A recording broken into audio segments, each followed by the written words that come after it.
Seorang putri tinggal di kastil mewah. Dia baru berusia 14 tahun, tapi dia sangat manja dan murung.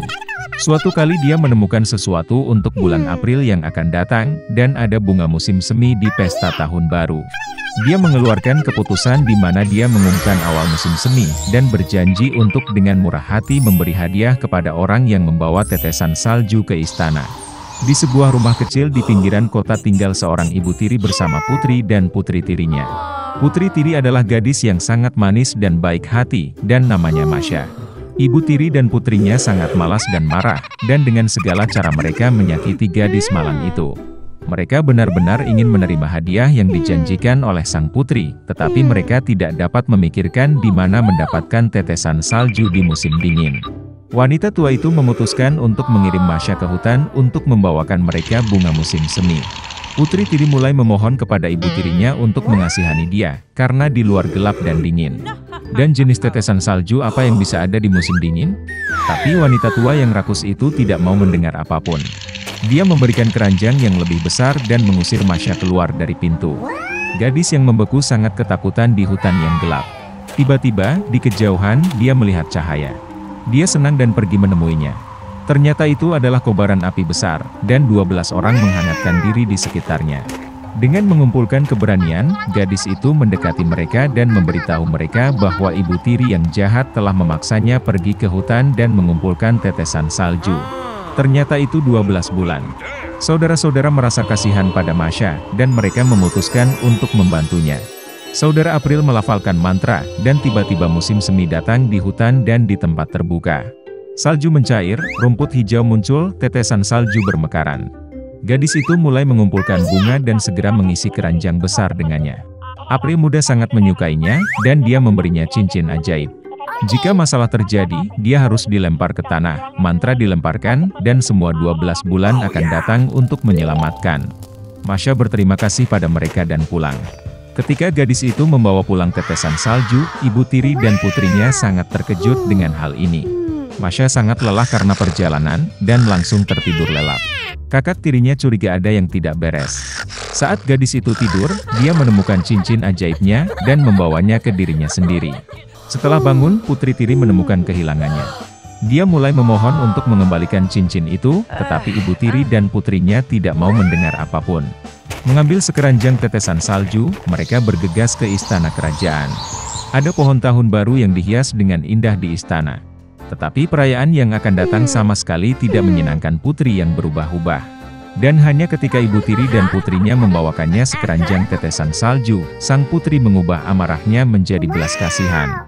Ibu tiri tidak dapat menjawab dengan jelas dari mana bunga itu berasal, dan dia harus mengakui bahwa putri tirinya telah mengumpulkannya. Sang putri segera memutuskan untuk pergi ke padang rumput dengan tetesan salju. Dalam perjalanan, dia memandangi Masha yang malang, sehingga dia akan menunjukkan padanya tempat dia memetik bunga. Gadis itu berkata dia akan menunjukkannya, tetapi hanya jika cincin itu dikembalikan padanya. Dari sikap kurang ajar tersebut, sang putri marah dan membuang cincin itu. Tapi putri tiri berhasil membaca mantra. Segera angin kencang bertiup, guntur bergemuruh, dedaunan jatuh dan salju mulai turun. Orang tua Januari muncul di hadapan mereka. Dia mengundang semua orang untuk membuat satu keinginan. Karena takut, sang putri ingin berada di istana secepat mungkin. Masha membuat harapan bahwa semuanya akan kembali ke tempatnya pada waktunya. Musim dingin, di musim dingin, musim panas, di musim panas. Ibu tiri dan putrinya begitu beku sehingga mereka menginginkan mantel bulu dari bulu apapun, bahkan dari seekor anjing. Mengatakan ini, wanita rakus segera berubah menjadi anjing. Mereka diikat ke kereta luncur di mana sang putri akan pergi ke istana. Masha berterima kasih kepada saudara-saudara atas bantuan mereka. Mereka berjanji untuk mengubah ibu tiri dan putrinya kembali menjadi manusia, tetapi hanya jika mereka patuh. Berbulan-bulan memberi gadis itu kereta luncur besar yang indah, yang diikat oleh kuda lincah. Melihat mereka, sang putri meminta tumpangan ke istana. Ini adalah pertama kalinya dalam hidupnya sang putri mengucapkan kata tolong. Dan Masha dengan senang hati setuju. Suatu ketika ada seorang gadis. Dan dia memiliki rambut yang indah dan panjang sehingga semua orang yang melihatnya tidak dapat mengalihkan pandangannya. Untaiannya sangat ringan, hanya emas. Oleh karena itu, mereka memanggilnya Goldilocks. Untuk semua kecantikannya, dia adalah gadis kecil yang sangat nakal. Ibu selalu mengizinkannya berjalan-jalan di halaman, tetapi memerintahkannya untuk tidak pergi ke hutan di belakang rumah mereka. Goldilocks sangat tertarik untuk mengetahui apa yang ada di hutan itu. Jadi, sementara ibu tidak melihat, entah bagaimana dia meninggalkan rumah ke dalam hutan.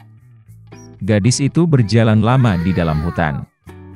Entah dia menemukan beri, lalu melihat bunga yang indah, lalu mendengarkan bagaimana burung berkicau. Jadi dia tersesat di hutan. Dan tiba-tiba dia melihat rumah yang tidak biasa di tempat terbuka.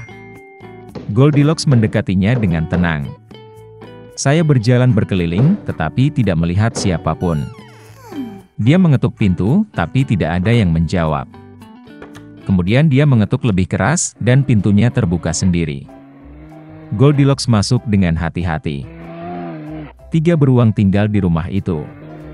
Seekor beruang adalah ayah besar dan berbulu lebat. Yang lainnya adalah induk beruang. Itu lebih kecil. Yang ketiga adalah seekor beruang kecil. Beruang tidak ada di rumah karena mereka berjalan-jalan di hutan. Gadis itu memasuki kamar dan melihat 3 mangkuk bubur di atas meja. Mangkuk pertama yang terbesar adalah ayah beruang. Mangkuk kedua yang lebih kecil adalah induk beruang, dan yang ketiga yang terkecil adalah anak beruang. Di dekat setiap mangkuk ada 1 sendok besar, sedang, dan kecil. Goldilocks sangat lapar sehingga dia pertama kali ingin makan dari mangkuk besar. Dia mengambil sendok terbesar, mengambil bubur, mencicipinya, tetapi buburnya terlalu panas. Kemudian dia mengambil sendok berukuran sedang, mengambil bubur, mencicipinya, tetapi buburnya terlalu dingin. Akhirnya dia mengambil sendok kecil dan mencicipi bubur dari mangkuk kecil. Bubur ini tidak panas atau dingin pas. Dan Goldilocks memakan semua bubur dari mangkuk kecil. Setelah makan, gadis itu ingin duduk, dan melihat 3 kursi di dekat kompor, 1 besar, yang lain lebih kecil, dan yang ketiga, sangat kecil, dengan bantal merah kecil. Pertama, dia mencoba naik ke kursi terbesar, tetapi tidak bisa. Kemudian gadis itu mencoba duduk di kursi tengah, tetapi sangat keras dan tidak nyaman. Akhirnya dia duduk di kursi terkecil, dan kursi itu tepat untuknya. Goldilocks sangat menyukai kursi itu sehingga dia mulai mengayunkannya. Kursi itu retak, patah, dan dia jatuh ke lantai. Gadis itu bangkit dan pergi ke ruangan lain. Ada 3 tempat tidur besar, sedang, dan kecil. Pertama, Goldilocks naik ke ranjang pertama, tetapi ranjang itu terlalu tinggi dan keras. Saya berbaring di bagian tengah, terlalu luas dan lembut. Gadis itu berbaring di ranjang ketiga yang terkecil. Dia tepat untuknya. Goldilocks merasa sangat nyaman dan nyaman sehingga dia segera tertidur. Gadis itu tertidur lelap ketika keluarga beruang kembali ke rumah. Beruang menjadi sangat lapar dan segera pergi ke meja. Melihat mangkuknya, Papa Bear sangat marah. Seseorang sedang memakan buburku. Dia menggeram. Ibu beruang juga melihat ke dalam mangkuknya dan menggeram pelan. Seseorang juga makan dari mangkukku.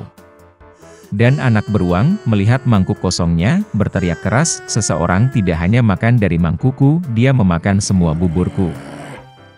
Beruang itu mencium ada sesuatu yang tidak beres, meninggalkan meja, dan mulai melihat sekeliling. Ayah beruang memperhatikan bahwa seseorang memindahkan kursinya dan menggeram dengan suara yang mengerikan, seseorang sedang duduk di kursiku. Ibu beruang melihat kursinya dan mengeluh, seseorang sedang duduk di kursiku dan memindahkannya dari tempatnya.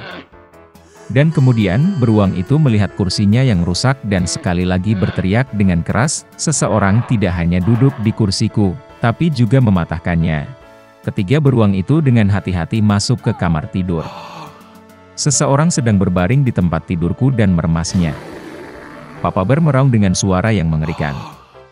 Dan seseorang juga berbaring di tempat tidurku dan meremasnya, geram ibu beruang.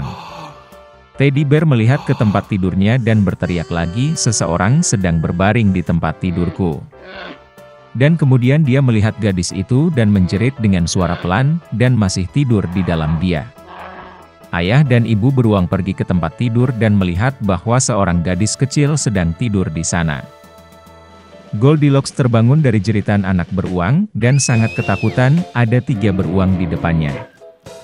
Dia langsung melompat keluar rumah, dan berlari kemanapun matanya memandang, tanpa melihat ke belakang. Gadis itu berlari sangat lama, dia sangat lelah, dan kemudian dia melihat ibunya, yang mencari putrinya yang hilang di hutan. Sejak itu, Goldilocks selalu mendengarkan ibunya, dan tidak melakukan apapun tanpa izinnya. Dia menjadi gadis yang sangat penurut, baik dan baik.